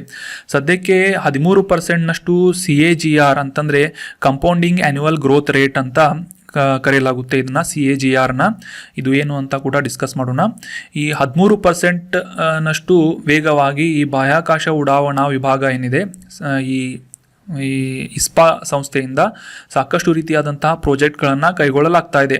ಮುಖ್ಯವಾಗಿ ಈ ಖಾಸಗಿ ಕಂಪನಿಗಳಿಂದ ಭಾಗವಹಿಸುವುದಾಗಿರ್ಬೋದು, ಇತ್ತೀಚಿನ ತಂತ್ರಜ್ಞಾನಗಳ ಅಳವಡಿಕೆ ಆಗಿರ್ಬೋದು ಮತ್ತು ಈ ಬೇರೆ ದೇಶಗಳಿಗೆ ಭಾರತದಿಂದ ನೀಡುತ್ತಿರುವಂತಹ ಈ ಸ್ಪೇಸ್ ಪ್ರಾಜೆಕ್ಟ್ಗಳನ್ನು, ಸ್ಪೇಸ್ ಸರ್ವಿಸಸ್ಗಳಾಗಿರ್ಬೋದು, ಈ ರೀತಿಯಾದಂತಹ ಕಡಿಮೆ ವೆಚ್ಚದಲ್ಲಿ ಉತ್ಪಾದಿಸಲ್ಪಟ್ಟಂತಹ ಸೇವೆಗಳನ್ನು ಪ್ರೊವೈಡ್ ಮಾಡಲಾದಂತಹ ಸೇವೆಗಳಿಂದ ಈ ಭಾರತದ ಬಾಹ್ಯಾಕಾಶ ಆರ್ಥಿಕತೆ ಸಾಕಷ್ಟು ಹೆಚ್ಚಾಗ್ತಾ ಇದೆ ಅಂತ ಈ ಒಂದು ರಿಪೋರ್ಟ್ನಲ್ಲಿ ಹೇಳಲಾಗಿದೆ. CAGR ಅಂತಂದರೆ ಏನು ಅಂತ ತಿಳ್ಕೊಳ್ಳೋದಾದರೆ ಯಾವುದೇ ಒಂದು ಬಿಸ್ನೆಸ್ ಪ್ರಾಫಿಟ್ ಮಾಡಬೇಕು ಅಂತಂದರೆ ಅದರ ಒಂದು ಇನ್ವೆಸ್ಟ್ಮೆಂಟ್ನ ಒಂದು ಆ್ಯನ್ಯುವಲ್ ಗ್ರೋತ್ ರೇಟನ್ನು ಮೆಜರ್ ಮಾಡಲಾಗುತ್ತೆ. ಸೊ ಹೀಗಾಗಿ ಯಾವ ಒಂದು ಪರ್ಸೆಂಟ್ನಲ್ಲಿ ಈ ಒಂದು ಸಂಸ್ಥೆಯ ಇನ್ಕಮ್ ಅಥವಾ ಒಂದು ರೆವೆನ್ಯೂ ಜನರೇಟ್ ಆಗ್ತಾ ಇದೆ ಅಂತ ನಾವು ಈ ಒಂದು CAGR ಕ್ಯಾಲ್ಕುಲೇಷನ್ ಮುಖಾಂತರ ಅರ್ಥ ಮಾಡ್ಕೊಳ್ಬಹುದಾಗಿದೆ. ಸೊ ನೆನ್ಪಿಟ್ಕೊಳ್ಳಿ, CAGR ಇದು ಎಕನಾಮಿಗೆ ಸಂಬಂಧಿಸಿದಂತಹ ಒಂದು ಕಾನ್ಸೆಪ್ಟ್ ಆಗಿದ್ದು ಇದರ ಫುಲ್ ಫಾರ್ಮ್ ಏನು ಅಂತಂದರೆ ಕಂಪೌಂಡಿಂಗ್ ಆ್ಯನ್ಯುವಲ್ ಗ್ರೋತ್ ರೇಟ್ ಅಂತ ಇದೆ. ಸೊ ಈ ISPA ನ್ಯೂಸ್ನಲ್ಲಿರುವುದರಿಂದ ಇದರ ಬಗ್ಗೆ ಕೆಲವೊಂದಿಷ್ಟು ಇಂಪಾರ್ಟೆಂಟ್ ಮಾಹಿತಿಗಳನ್ನು ತಿಳಿದುಕೊಳ್ಳೋಣ. ನಮಗೆಲ್ಲ ಗೊತ್ತಿರುವ ಹಾಗೆ ಈ ಬಾಹ್ಯಾಕಾಶಕ್ಕೆ ಸಂಬಂಧಿಸಿದಂತಹ ಎಲ್ಲ ಪ್ರಾಜೆಕ್ಟ್ಗಳನ್ನು ಕೈಗೊಳ್ಳುವುದು ಯಾವುದು? ISRO ಆಗಿದೆ, ಇಂಡಿಯನ್ ಸ್ಪೇಸ್ ರಿಸರ್ಚ್ ಆರ್ಗನೈಸೇಷನ್ ಆಗಿದೆ. ಆದರೆ ಈ ಒಂದು ಬೇರೆ ದೇಶಗಳಿಗೂ ಕೂಡ ಈ ಒಂದು ಸ್ಪೇಸ್ ಪ್ರೋಗ್ರಾಮ್ಗಳನ್ನು ಸಹಾಯ ಮಾಡುವುದು ಅಂತಂದರೆ ಫಾರ್ ಎಕ್ಸಾಂಪಲ್ ಈ ನೇಪಾಳ ದೇಶಕ್ಕೆ ಯಾವುದೇ ರೀತಿಯಾದಂತಹ ಒಂದು ಸಂವಹನ ಉಪಗ್ರಹದ ಅವಶ್ಯಕತೆ ಇದೆ ಅಂತಂದರೆ ಅದನ್ನು ಭಾರತದಲ್ಲಿ ಡೆವಲಪ್ ಮಾಡಲಾಗುತ್ತೆ. ಆ ಒಂದು ಸಂವಹನ ಉಪಗ್ರಹವನ್ನು ಭಾರತದಲ್ಲಿ ಡೆವಲಪ್ ಮಾಡಿ ನೇಪಾಳ್ಗೆ ಸಹಾಯ ಆಗುವಂತೆ ಅದನ್ನು ಉಡಾವಣೆ ಮಾಡಲಾಗುತ್ತೆ. ಸೊ ಇದರಿಂದ ನೇಪಾಳದಿಂದ ಸಾಕಷ್ಟು ಹಣವನ್ನು ಅಥವಾ ಅದರ ಒಂದು ಪೇಮೆಂಟನ್ನು ತೆಗೆದುಕೊಳ್ಳಲಾಗುತ್ತೆ. ಸೊ ಈ ರೀತಿಯಾದಂತಹ ಬಿಸ್ನೆಸ್ಸನ್ನು ಮಾಡುವ ಉದ್ದೇಶದಿಂದ ಇಂಡಿಯನ್ ಸ್ಪೇಸ್ ಅಸೋಸಿಯೇಷನನ್ನು ಎಸ್ಟಾಬ್ಲಿಷ್ ಮಾಡಲಾಗಿತ್ತು. ಸೊ ಭಾರತೀಯ ಬಾಹ್ಯಾಕಾಶ ಸಂಸ್ಥೆಯನ್ನು ಪ್ರಧಾನಿ ನರೇಂದ್ರ ಮೋದಿ ಅವರು ಅಕ್ಟೋಬರ್ 11, 2021ರಲ್ಲಿ ಸ್ಥಾಪನೆ ಮಾಡಿದರು. ಮುಖ್ಯವಾಗಿ ಬಾಹ್ಯಾಕಾಶ ಮತ್ತು ಉಪಗ್ರಹ ಕಂಪನಿಗಳ ಪ್ರಮುಖ ಉದ್ಯಮ ಸಂಘವಾಗಿ ಈ ಇಂಡಿಯನ್ ಸ್ಪೇಸ್ ಅಸೋಸಿಯೇಷನ್ ಕೆಲಸ ಮಾಡ್ತಾ ಇದೆ. ಆಲ್ರೆಡಿ ಡಿಸ್ಕಸ್ ಮಾಡಿದ ಹಾಗೆ ಈ ಭಾರತ ದೇಶದಲ್ಲಿ ಈ ಸರ್ಕಾರಿ ಕಾರ್ಯಸೂಚಿಗಳ ಪ್ರಕಾರ ಅಂದರೆ ಗೌರ್ಮೆಂಟ್ನ ಗೈಡ್ಲೈನ್ಸ್ಗಳ ಪ್ರಕಾರ ಸ್ಟಾರ್ಟಪ್ಗಳಾಗಿರ್ಬೋದು, ಈ ಖಾಸಗಿ ವಲಯದ ಒಂದು ಪಾರ್ಟಿಸಿಪೇಷನ್ ಆಗಿರ್ಬೋದು, ಬಾಹ್ಯಾಕಾಶ ಕ್ಷೇತ್ರಕ್ಕೆ ಸಂಬಂಧಿಸಿದಂತೆ ಓಪನ್ ಮಾಡಲಾಗಿದ್ದು, ಈ ಒಂದು ಇಂಡಿಯನ್ ಸ್ಪೇಸ್ ಅಸೋಸಿಯೇಷನ್ ಮುಖಾಂತರ ಈ ಖಾಸಗಿ ಕಂಪನಿಗಳು ಮತ್ತು ಸ್ಟಾರ್ಟಪ್ಗಳು ಒಂದೇ ಸಿಂಗಲ್ ವಿಂಡೋ ಟ್ರಾನ್ಸಾಕ್ಷನ್ ಮುಖಾಂತರ ಈ ಒಂದು ಸ್ಪೇಸ್ ಪ್ರೋಗ್ರಾಮ್ಗಳನ್ನು ಕೈಗೊಳ್ಳಲು ಅವಕಾಶ ಮಾಡಿಕೊಡುತ್ತೆ. ಸೊ ಇದರಿಂದ ದೇಶದಲ್ಲಿ ಒಂದು ಉದ್ಯೋಗದ ಒಂದು ಚಟುವಟಿಕೆಗಳು ಹೆಚ್ಚುತ್ತಾ ಇದ್ದು, ಈ ಸ್ಪೇಸ್ ಪ್ರೋಗ್ರಾಮ್ನಲ್ಲೂ ಕೂಡ ಸಾಕಷ್ಟು ಇಂಪ್ರೂವ್ಮೆಂಟನ್ನು ಕಾಣಲಾಗ್ತಾ ಇದೆ. ಇದರಿಂದ ಸ್ಪೇಸ್ ಎಕನಾಮಿಯಿಂದ ಸಾಕಷ್ಟು ರೆವೆನ್ಯೂ ಜನರೇಟ್ ಆಗ್ತಾ ಇದೆ ಅಂತ ಇಂಡಿಯನ್ ಸ್ಪೇಸ್ ರಿಸರ್ಚ್ ಆರ್ಗನೈಸೇಷನ್ಗೆ ಒಂದು ಕಮರ್ಷಿಯಲ್ ವಿಂಗ್ ಆದಂತಹ ಈ ಇಂಡಿಯನ್ ಸ್ಪೇಸ್ ಅಸೋಸಿಯೇಷನ್ ಪ್ರಿಪೇರ್ ಮಾಡಿದಂತಹ ರಿಪೋರ್ಟ್ ಹೇಳಿದೆ. ಸೊ ಐ ಹೋಪ್ ನಿಮಗೆ ಅಂಡರ್ಸ್ಟ್ಯಾಂಡ್ ಆಯಿತು ಅಂತ ಅನ್ಕೋತೀನಿ. ಮುಂದಿನ ಪ್ರಶ್ನೆಯನ್ನು ನೋಡೋಣ. 2022 4ನೇ ಆವೃತ್ತಿಯ ಹೆಲಿ ಇಂಡಿಯಾ ಅನ್ನುವ ಸಮಿಟ್ ಅಥವಾ ಶೃಂಗಸಭೆಯನ್ನು ಎಲ್ಲಿ ಆಯೋಜನೆ ಮಾಡಲಾಗಿದೆ ಅಂತ ಪ್ರಶ್ನೆ ಇದ್ದು, ಆಪ್ಷನ್ಗಳಲ್ಲಿ Delhi, option 2 Srinagar, option 3 Bengaluru, option 4 Lucknow ಅಂತ ಇದೆ. ಸರಿಯಾದ ಉತ್ತರ ಆಪ್ಷನ್ 2 ಶ್ರೀನಗರದಲ್ಲಿ 4ನೇ ಆವೃತ್ತಿಯ ಈ ಹೆಲಿ ಇಂಡಿಯಾ ಶೃಂಗಸಭೆ, ಮುಖ್ಯವಾಗಿ ಹೆಲಿಕಾಪ್ಟರ್ಗಳ ಚಟುವಟಿಕೆಗಳನ್ನು ಹೆಚ್ಚು ಮಾಡುವಂತಹ ಒಂದು ಉದ್ದೇಶದಿಂದ ಈ ಹೆಲಿ ಇಂಡಿಯಾ ಶೃಂಗಸಭೆಯನ್ನು ನಡೆಸಲಾಗುತ್ತೆ. ಸೊ ಇದರ 2022 4ನೇ ಆವೃತ್ತಿಯನ್ನು ಶ್ರೀನಗರದಲ್ಲಿ ನಡೆಸಲಾಯಿತು. ಸೊ ಇದಕ್ಕೆ ಸಂಬಂಧಿಸಿದಂತಹ ಕೆಲವೊಂದಿಷ್ಟು ಇಂಪಾರ್ಟೆಂಟ್ ಮಾಹಿತಿಗಳನ್ನು ತಿಳಿದುಕೊಳ್ಳೋದಾದರೆ, ಕೇಂದ್ರದ ನಾಗರಿಕ ವಿಮಾನಯಾನ ಸಚಿವರಾದಂತಹ ಜ್ಯೋತಿರಾದಿತ್ಯ ಎಂ ಸಿಂಧಿಯಾ ಅವರು ಸೋಮವಾರ ದಿನ ಈ ಶ್ರೀನಗರದಲ್ಲಿ 4ನೇ ಹೆಲಿ ಇಂಡಿಯಾ ಶೃಂಗಸಭೆಯನ್ನು ಉದ್ಘಾಟನೆ ಮಾಡಿದ್ದಾರೆ ಅಂತ ನ್ಯೂಸ್ನಲ್ಲಿದೆ. ಸೊ ಹೀಗಾಗಿ ಇದೇ ಒಂದು ಸಂದರ್ಭದಲ್ಲಿ ಈ ಜ್ಯೋತಿರಾದಿತ್ಯ ಸಿಂಧಿಯಾ ಅವರು ದೇಶದಲ್ಲಿ ಹೆಲಿಕಾಪ್ಟರ್ ವಲಯಗಳಲ್ಲಿ ಚಟುವಟಿಕೆಗಳನ್ನು ಹೆಚ್ಚಿಸುವ ನಿಟ್ಟಿನಲ್ಲಿ 3 ಹೊಸ ಯೋಜನೆಗಳನ್ನು ಘೋಷಣೆ ಮಾಡಿದ್ದಾರೆ. ಅದರಲ್ಲಿ ಪ್ರಮುಖವಾದಂತಹ ಯೋಜನೆಗಳು ಯಾವುವು ಅಂತಂದರೆ HEMS ಮತ್ತು ಭಾಗಶಃ ಮಾಲೀಕತ್ವ ಅಂತ ಇದೆ. HEMS ಅಂತಂದರೆ ಹೆಲಿಕಾಪ್ಟರ್ ಎಮರ್ಜೆನ್ಸಿ ಮೆಡಿಕಲ್ ಸರ್ವಿಸ್ ಅಂತ ಇದೆ. HEMS ಅಂದರೆ ಇದರ ಬಗ್ಗೆ ಡೀಟೇಲ್ ಆಗಿ ಡಿಸ್ಕಸ್ ಮಾಡೋಣ. ಭಾಗಶಃ ಮಾಲೀಕತ್ವ ಅಂತಂದರೆ ಫ್ರ್ಯಾಕ್ಷನಲ್ ಓನರ್ಶಿಪ್ ಅಂತ ಇದನ್ನು ಕರೆಯಲಾಗುತ್ತೆ. ಭಾಗಶಃ ಮಾಲೀಕತ್ವ ಅಂತ ಇದನ್ನು ಕೂಡ ಡೀಟೇಲ್ ಆಗಿ ಡಿಸ್ಕಸ್ ಮಾಡೋಣ. ಸೊ ಈ 2022 ಹೆಲಿ ಇಂಡಿಯಾ ಶೃಂಗಸಭೆಯ ಥೀಮ್ ಏನಾಗಿತ್ತು ಅಂತಂದರೆ, ಕೊನೆಯ ಮೈಲ್ ಕನೆಕ್ಟಿವಿಟಿಗಾಗಿ ಹೆಲಿಕಾಪ್ಟರ್ಗಳು ಅಥವಾ helicopters for last mile connectivity ಅನ್ನುವ ಥೀಮನ್ನು ಇಟ್ಕೊಂಡು ಹೆಲಿ ಇಂಡಿಯಾ ಶೃಂಗಸಭೆ 2022 4ನೇ ಆವೃತ್ತಿಯನ್ನು ಪ್ರಾರಂಭ ಮಾಡಲಾಯಿತು. ಸೊ ಈ ಆರ್ಟಿಕಲ್ನಲ್ಲಿ ಡಿಸ್ಕಸ್ ಮಾಡಿದಂತಹ ಹೆಲಿಕಾಪ್ಟರ್ ತುರ್ತು ವೈದ್ಯಕೀಯ ಸೇವೆಗಳು ಅಥವಾ HEMS ಬಗ್ಗೆ ತಿಳ್ಕೊಳ್ಳೋದಾದರೆ, ರೀಸೆಂಟಾಗಿ ಈ ಒಂದು ಪ್ರಾಜೆಕ್ಟನ್ನು ಪ್ರಾರಂಭ ಮಾಡಲಾಗಿದ್ದು, ಪ್ರಾಜೆಕ್ಟ್ ಸಂಜೀವಿನಿ ಅನ್ನುವ ಹೆಸರಿನ ಅಡಿಯಲ್ಲಿ ಈ ಹೆಲಿಕಾಪ್ಟರ್ ಆ್ಯಂಬ್ಯುಲೆನ್ಸ್ಗಳು ಅಥವಾ ಈ ರಿಷಿಕೇಶ್ನಲ್ಲಿರುವಂತಹ AIIMS ಸಂಸ್ಥೆಯ ಮೂಲಕ ತುರ್ತು ವೈದ್ಯಕೀಯ ಸೇವೆಗಳನ್ನು ಒದಗಿಸುವ ನಿಟ್ಟಿನಲ್ಲಿ ಹೆಲಿಕಾಪ್ಟರ್ಗಳನ್ನು ನಿಯೋಗಿಸಲಾಗುವುದು ಅಂತ ಈ ಒಂದು HEMS ಸೇವೆಯಲ್ಲಿ ನೀಡಲಾಗಿದೆ. ಈ ಹೆಲಿಕಾಪ್ಟರ್ಗಳ ಸೇವೆಯಿಂದ 20 ನಿಮಿಷದ ಒಳಗೆ ಆಸ್ಪತ್ರೆಯಲ್ಲಿ ರೋಗಿಯನ್ನು ಅಥವಾ ಒಂದು ಅವಶ್ಯಕತೆ ಇರುವಂತಹ ಒಬ್ಬ ವ್ಯಕ್ತಿಗೆ ಈ ಒಂದು ಆಸ್ಪತ್ರೆಗೆ ತಲುಪಿಸುವಂತಹ ಕೆಲಸವನ್ನು ಹೆಲಿಕಾಪ್ಟರ್ಗಳ ಮುಖಾಂತರ ಮಾಡಲಾಗುವುದು. ಆಲ್ರೆಡಿ ಡಿಸ್ಕಸ್ ಮಾಡಿದ ಹಾಗೆ ಈ ಹೆಲಿಕಾಪ್ಟರ್ ಆ್ಯಂಬ್ಯುಲೆನ್ಸ್ ಅಂತ ಇವನ್ನ ಕರೆಯಬಹುದಾಗಿದೆ. ಸೊ 150 ಕಿಲೋಮೀಟರ್ ವ್ಯಾಪ್ತಿಯವರೆಗೆ ಈ ಒಂದು ಸೇವೆಯನ್ನು, ಈ ಸರ್ವಿಸಸನ್ನು, ಕವರೇಜನ್ನು ನೀಡಲಾಗುವುದು ಅಂತ ನಿರ್ಧಾರ ಮಾಡಲಾಗಿದೆ. ಸೊ ನೆನ್ಪಿಟ್ಕೊಳ್ಳಿ, ಹೆಲಿಕಾಪ್ಟರ್ ತುರ್ತು ವೈದ್ಯಕೀಯ ಸೇವೆ ಅಂತಂದರೆ ಹೆಲಿಕಾಪ್ಟರ್ ಎಮರ್ಜೆನ್ಸಿ ಮೆಡಿಕಲ್ ಸರ್ವಿಸಸ್, ಇದನ್ನು ಹೆಲಿಕಾಪ್ಟರ್ ಆ್ಯಂಬ್ಯುಲೆನ್ಸ್ ಅಂತ ಕೂಡ ಕರೆಯಬಹುದು. ಸೊ ಇದನ್ನು ಮೊದಲ ಬಾರಿಗೆ ರಿಷಿಕೇಶ್ನಲ್ಲಿ ಪ್ರಾರಂಭ ಮಾಡಲಾಗ್ತಾ ಇದೆ. ಅದೇ ರೀತಿ ಈ ಕಳೆದ ಸ್ಲೈಡ್ನಲ್ಲಿ ಡಿಸ್ಕಸ್ ಮಾಡಲಾದಂತಹ ಈ ಭಾಗಶಃ ಮಾಲೀಕತ್ವದ ಮಾದರಿ ಅಥವಾ ಫ್ರ್ಯಾಕ್ಷನಲ್ ಓನರ್ಶಿಪ್ ಮಾಡೆಲ್ ಅಂತ ಇದರ ಬಗ್ಗೆ ಕೂಡ ಡಿಸ್ಕಸ್ ಮಾಡೋಣ. ಸೊ ಈಗ ಸದ್ಯದಲ್ಲಿ ಚಾಲ್ತಿಯಲ್ಲಿರುವಂತಹ ಓಲಾ ಆಗಿರ್ಬೋದು, ಯೂಬರ್ ಆಗಿರ್ಬೋದು, ಈ ಸಿಂಗಲ್ ಓನರ್ಶಿಪ್ಗಳಲ್ಲಿ ಸಾಕಷ್ಟು ಗಾಡಿಗಳನ್ನು ಅಥವಾ ವೆಹಿಕಲ್ಗಳನ್ನು, ವಾಹನಗಳನ್ನು ಟ್ಯಾಕ್ಸಿಗಳಾಗಿ ಅಥವಾ ಒಂದು ಸಾರ್ವಜನಿಕ ಸೇವೆಗಳಿಗಾಗಿ ನಿಯೋಜಿಸಲಾಗಿರುತ್ತೆ. ಅದೇ ರೀತಿಯಾಗಿ ಬಹು ಮಾಲೀಕರಿಂದ ಪೂಲ್ಡ್ ಬಂಡವಾಳ ಅಥವಾ ಈ ಪೂಲಿಂಗ್ ಮಾಡಲಾದಂತಹ ಒಂದು ಇನ್ವೆಸ್ಟ್ಮೆಂಟ್ಗಳ ಮುಖಾಂತರ ಹೆಲಿಕಾಪ್ಟರ್ಗಳನ್ನು ಓನ್ ಮಾಡಲಾಗುವುದು. ಈ ಒಂದು ಹೆಲಿಕಾಪ್ಟರ್ಗಳನ್ನು ಓನ್ ಮಾಡುವುದರಿಂದ, ಸ್ವಾಧೀನಪಡಿಸಿಕೊಳ್ಳುವುದರ ಮೂಲಕ ಈ ಒಂದು ಹೆಲಿಕಾಪ್ಟರ್ಗಳನ್ನು ಓನ್ ಮಾಡುವಂತಹ ವೆಚ್ಚ ಏನಿದೆ, ಅದರ ಖರ್ಚೇನಿದೆ, ಅದನ್ನು ಕೂಡ ಕಡಿಮೆ ಮಾಡಬಹುದಾಗಿದೆ. ಅಷ್ಟೇ ಅಲ್ಲದೆ ಈ ಹೆಲಿಕಾಪ್ಟರ್ಗಳನ್ನು ಖರೀದಿ ಮಾಡಿ ಅವುಗಳ ಒಂದು ನಾನ್ ಶೆಡ್ಯೂಲ್ಡ್ ಆಪರೇಷನ್ ಪರ್ಮಿಟ್ ಅಥವಾ NSOP ಅಂತ ಏನು ಕರಿತೇವೆ, ನಿಗದಿತವಲ್ಲದ ಕಾರ್ಯಾಚರಣೆಗಳು ಅಂತಂದರೆ ಈಗ ನಾವು ವಿಮಾನಗಳನ್ನು ನೋಡ್ತಾ ಇರ್ತೇವೆ, ಅವು ಶೆಡ್ಯೂಲ್ ಪ್ರಕಾರ ಈ ಒಂದು ಪ್ರಯಾಣವನ್ನು ಕೈಗೊಳ್ತಾ ಇರ್ತವೆ. ಆದರೆ VIP ವಿಮಾನಗಳಾಗಿರ್ಬೋದು ಅಥವಾ VIP ಹೆಲಿಕಾಪ್ಟರ್ಗಳಾಗಿರ್ಬೋದು, ಇವುಗಳನ್ನು ನಾನ್ ಶೆಡ್ಯೂಲ್ಡ್ ಆಪರೇಟರ್ ಪರ್ಮಿಟ್ ಅಂತ ಕರೆಯಲಾಗುತ್ತೆ. ಅದರ ಅಡಿಯಲ್ಲಿ ಈ ಒಂದು ವಿಮಾನಗಳನ್ನು ಹಾರಾಟ ಮಾಡಲಾಗುತ್ತೆ.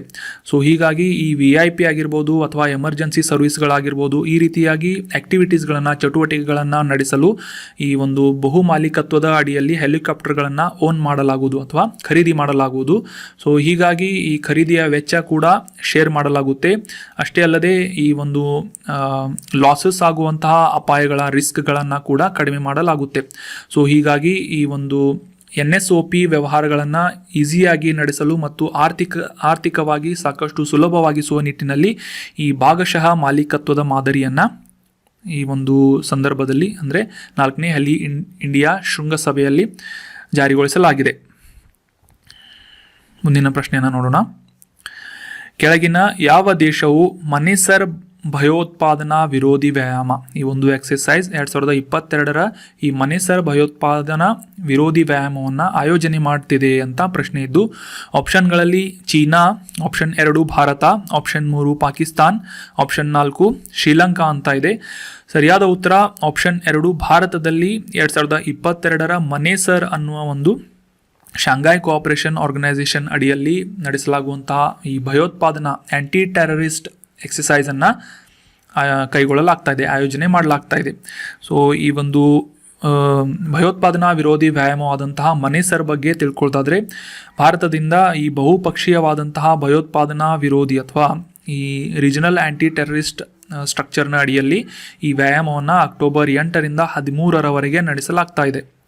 ಸೊ ನಾವು ಆಗಲೇ ಡಿಸ್ಕಸ್ ಮಾಡಿದ ಹಾಗೆ ಈ ಶಾಂಘೈ ಕೋಆಪರೇಷನ್ ಆರ್ಗನೈಸೇಷನ್ನ ಒಂದು ಪ್ರಮುಖವಾದಂಥ ಅಂಗವಾದಂತಹ ಈ ಪ್ರಾದೇಶಿಕ ಭಯೋತ್ಪಾದನಾ ವಿರೋಧಿ ರಚನೆ ಅಥವಾ RATS ಅಂತ ಇದನ್ನು ಕರೆಯಲಾಗುತ್ತೆ. ರೀಜನಲ್ ಆ್ಯಂಟಿ ಟೆರರಿಸ್ಟ್ ಸ್ಟ್ರಕ್ಚರ್ ಅಂತ ಇದನ್ನು ಕರೆಯುತ್ತಾರೆ.